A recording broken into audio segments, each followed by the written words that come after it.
So today we're going to do a short demo of some of the content we have in this build of Path of Exile 2. We're starting here at about level 11, which is around halfway through Act 1. Right away as Jonathan plays with the graveyard, you're going to notice the massive improvements we've made to the Path of Exile engine since 3.0 was released.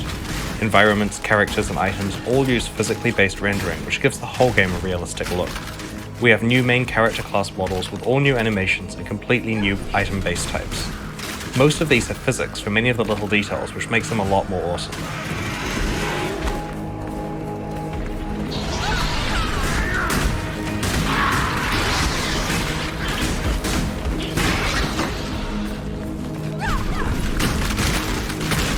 We put a lot of work into updating the skill effects throughout Path of Exile.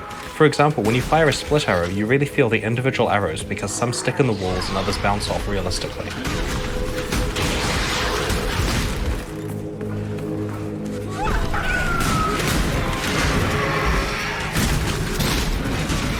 The 4.0 campaign contains a variety of optional side quests that lead to meaningful boss encounters along the way.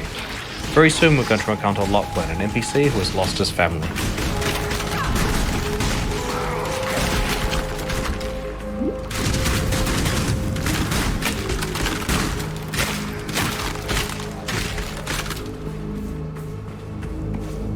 My family, where are they?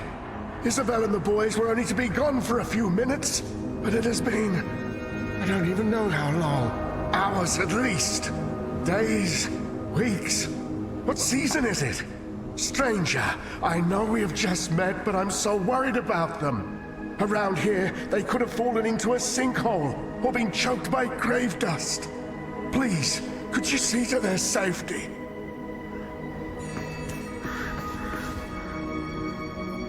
The game has changed a lot more than just visually though. One of the things we have wanted to do for a really long time is to make fundamental changes to Path of Exile's skill system. The skill system in PoE is really cool and versatile. Personally, it's my favourite thing about the game, but there have always been some awkward things about it. We really wanted to find a way to address all of the shortcomings while not sacrificing even a single bit of the functionality that we already have. When you see the inventory here, you will notice something missing: all of the sockets on the items. This is because in Path of Exile 2, you no longer put gems into your items. Instead, the skill gems themselves have sockets, as you can see here, and there is a dedicated screen for socketing them. Jonathan's going to change his split arrow skill for Ice Shot and will add some support gems to it. There are some really big advantages here. For one, every single item in Path of Exile 2 can be a 6-link. This is going to cause huge changes in how players design character builds. In the past, players didn't ever want to have more than one primary attack skill because they could only have 1 or 2 6-links on a character at most. Now, it's totally viable to have multiple powerful primary attacks. The thing I'm really happy about though, is you don't have to screw around with your gems all the time when you're changing items. Check out this bow here. The socket colors you get still come from your items, but now every single bow that drops will have exactly 4 green sockets. This means that we can swap this bow for this other one we have found, and we don't have to mess around with our gems. As we swap between the bows, we can see at a glance all the DPS values for our skills updating. It's still possible to fine-tune socket colors on items when you need to, but because everything that drops has fixed sockets, it's way easier to just pick something up and put it on while leveling. For new players, another really great advantage is that it's now impossible to socket a support gem into a skill gem that it doesn't work with. For example, this multiple projectiles gem can't be socketed into Leap Slam, but you can see with all the highlighted sockets that it will work with the other bow skills. Some of you will be wondering about skills like auras. A lot of the time in the old skill system, you'd throw a few gems together in a 4-link with few or no support gems. How can you do that when you have a limited number of active skill slots? The answer is meta gems. Meta gems are like super support gems that let you put multiple actives into them. For example, we want to run a few different auras on this character. We can put this proficiency gem into the character and load it up with auras.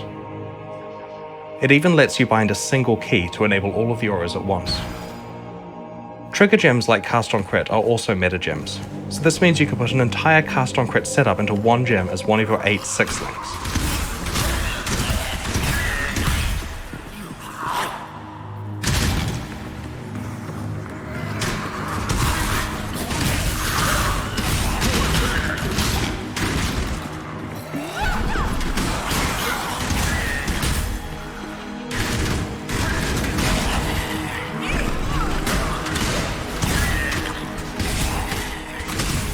One of the things we really wanted to improve in Path of Exile 2 was our lighting system. The new PBR rendering, in addition to a much more realistic light fall-off, makes this area look significantly more awesome than what we could possibly achieve in the past.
Please make them stop.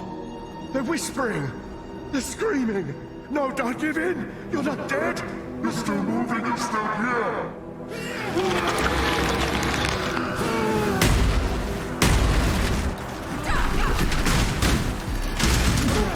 One of the things that's really exciting about creating an entirely new campaign is that we get to apply all of our boss creation skills to early bosses as well.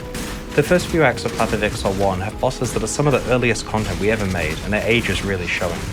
This fight here is the same level as the Fairgraves fight in the original campaign, but it's a lot more advanced.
Learn to let go of your burdens.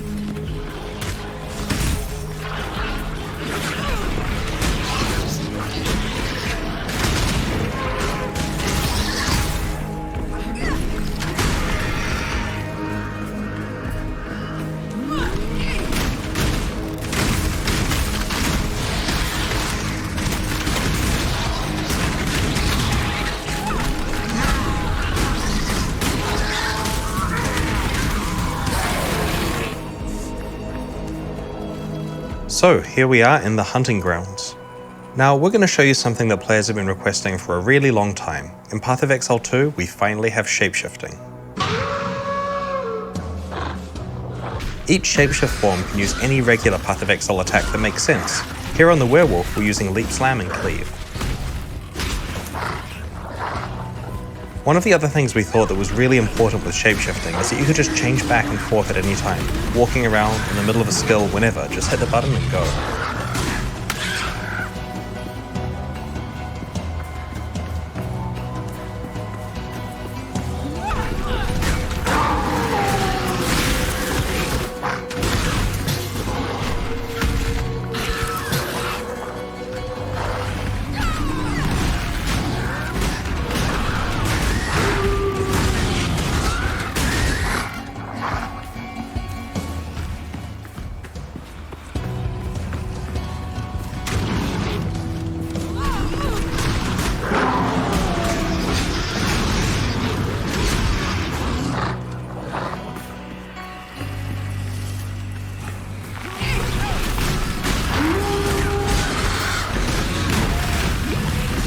One of the things you can see in this area is the new grass tech that we have. It's done using pre-computed ray tracing. It's both way nicer looking and has better performance than what we used to have before.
And that there is a small slice of Path of Exile 2.